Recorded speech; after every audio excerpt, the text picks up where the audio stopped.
Kamusta po mga katambay? Muli po si Kamanong po sa Tambayang Makabayan. Ito po ang realidad po ngayon ng ating bansa. Yung lagi pong sinasabi ni Kamanong, yung napakalaking problema, di po ba? Number one na po, yung nagtataas ang bilihin. Pero ito po, siyempre, kung nagtataas ang bilihin, kailangan natin pera, di po ba? At kung kailangan ng pera, ano po kailangan? Kailangan natin magtrabaho para makakuha tayo o kumita tayo ng pera, may pambili tayo, di ba? Ito po ang problema ngayon na hindi po tinututukan ng ating gobyerno. Nakatutok po di umano sa West Philippine Sea, sa gentleman agreement, sa mga Duterte at sa Chacha, sa PI ang tinututukan. Ito po ang problema ng ating kababayan. Mula po nitong pagpasok ng taon hanggang itong huling buwan ng Marso, hanggang ngayon po, napakataas na po ng mga ating mga kabayan na walang trabaho. Ito po, pakinggan po natin ang balita mga katambay. Jonas, a construction worker, has applied for a job 3 times already. He said it is difficult to find a job. Apart from lacking requirements, there are also no vacancies in the firms he targeted for application. Yung iba po, hindi na tumatanggap, marami na kasi kinukuha, meron na. Roberto, a mechanic, also has been jobless for a month. Kasi daming aplikante kasi. If compared to the month of January, the unemployment rate in the Philippines is lower in February. This is according to the February 2024 Labor Force Survey of the Philippine Statistics Authority or PSA. Ang unemployed persons o bilang na nasa labor force na walang trabaho o negosyo nito pero 2024 ay nasa 1.8 million. Ito ay higit na mas mababa From 4.5% in January 2024, the unemployment rate has gone down to 3.5% in February 2024. This is equivalent to 1.8 million jobless Filipinos. The February 2024 unemployment rate is the second lowest since September 2023. Meanwhile, employment rate has gone up to 9. Kaya nga po mga katambay, kahit ano po ang gawin ng gobyerno na sabihin na mababa pa, talagang pinipilit na po nila na talagang takpan po ang problema ng ating bansa na pinipilit na hindi ganun kalaki at parang naliliitan pa yung secretary na sabi 1.8 million na mga Pilipino na walang trabaho po. Pero hindi po yun ang totoo. Mas higit pa po ron. Baka yung figure na kinuha lang po ng secretary, yung figure lang po sa NCR, mga katambay. Pero sa buong Pilipinas, ilan po ang tao? Kung sasabihin natin mahigit 100 milyon na tayo, mga Pilipino, ilan po yung mga nagtatrabaho po dyan? Ilang porsyento, di ba? Kung sabihin mo 20%, di ba? Halos 20 million na mahigit, ang nagtatrabaho sa ating bansa. Sasabihin mo lang na yung figure mo 1.8 million, di ba? Parang hindi ka panipaniwala, di ba mga katambay, sa dami ng mga Pilipino, di ba? Siguro maniniwala si Kamano kung ang sinurvey mo lang, sinuri mo, sa NCR lang, sa Metro Manila, di ba? Pero napakarami na rin pong tao sa Metro Manila. Hindi lang po sa 10 milyon ang tao po yan, mga katambay, sa Metro Manila. Talaga congested po sa tao ang ating Kamaynilaan, ang NCR, di po ba? Yan po. Yan po ang laging sinasabi ni Kamanong na kahit si Vice President sa kanyang mga pahayag, mga interview, di ba? Hindi tinututukan ng ating gobyerno. Ang tinututukan laging West Philippine Sea. Ano ang laging sinasabi ni Vice President? Sana tutukan natin sana ang kahirapan at ang kawalan ng trabaho. Di po ba? Nandiyan pa ang piston, ang grupo ng mga piston ng ating mga kadriveran na nagkakaproblema rin.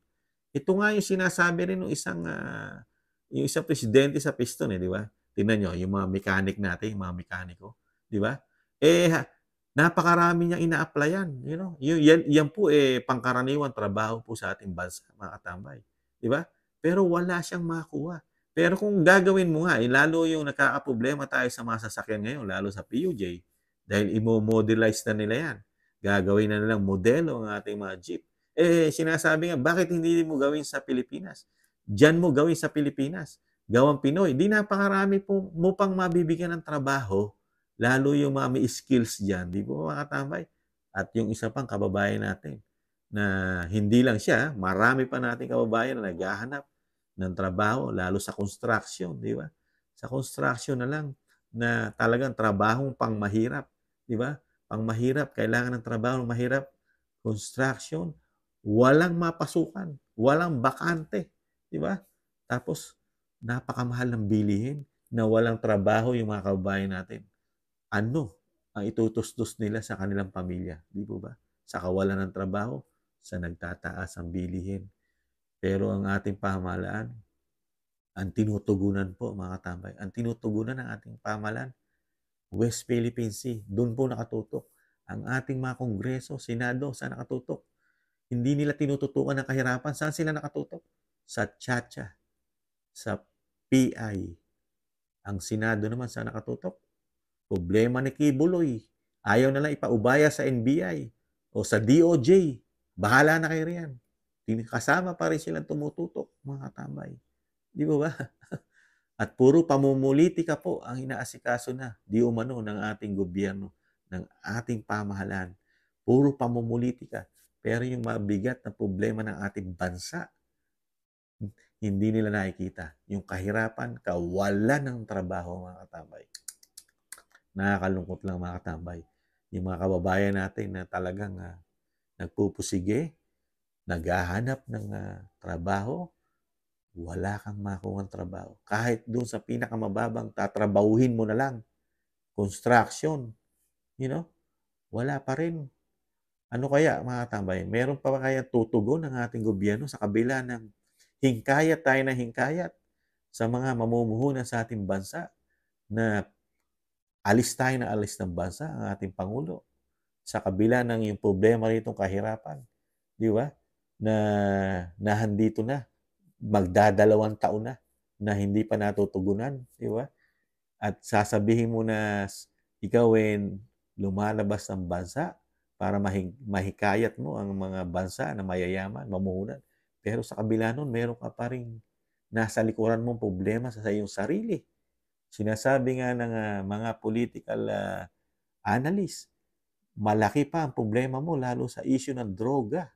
Paano ka nga naman makakahikayat pa ng mamumuhunan para magbigay ng trabaho sa bansa mo, sa ating bansa, kung ikaw ay may issue pa ng droga? Di ba? Na hindi mo pa tinutuldukan din, Mr. President. Paano sila pupunta sa bansa natin at maglalagay ng limpak-limpak na dolyares, milyon-milyon o daang milyon, na ikaw may issue ng droga, ikaw pa naman presidente ng bansa, ng Pilipinas, na ngayon biyahe ka, ngayon nasa Amerika, di ba mga katambay? Lagi sinasabi nga ni Kamanong, yung pinupuntahan mong bansa, para sinasabi mong magdadala ng trabaho sa ating bansa, hanggang kaharap mo lang, maganda ang usapan. Pero pag talikod mo, pagbalik mo ng Pilipinas, hindi ka na nakakasiguro kung yung pinag-usapan nyo ay tutuparin nila. Di ba? Dahil sabi ng mga matatalino nating mga analyst, meron kang problema na nasa likuran mo na hindi mo tinutuldukan. Droga.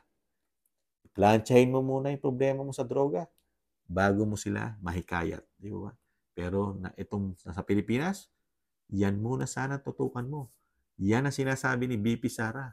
Tutukan muna natin ang problema ng bansa. Kahirapan, kawalan ng trabaho. Nagtataas ang bilihin, mga katambay. Yan na po. Umuputok na po.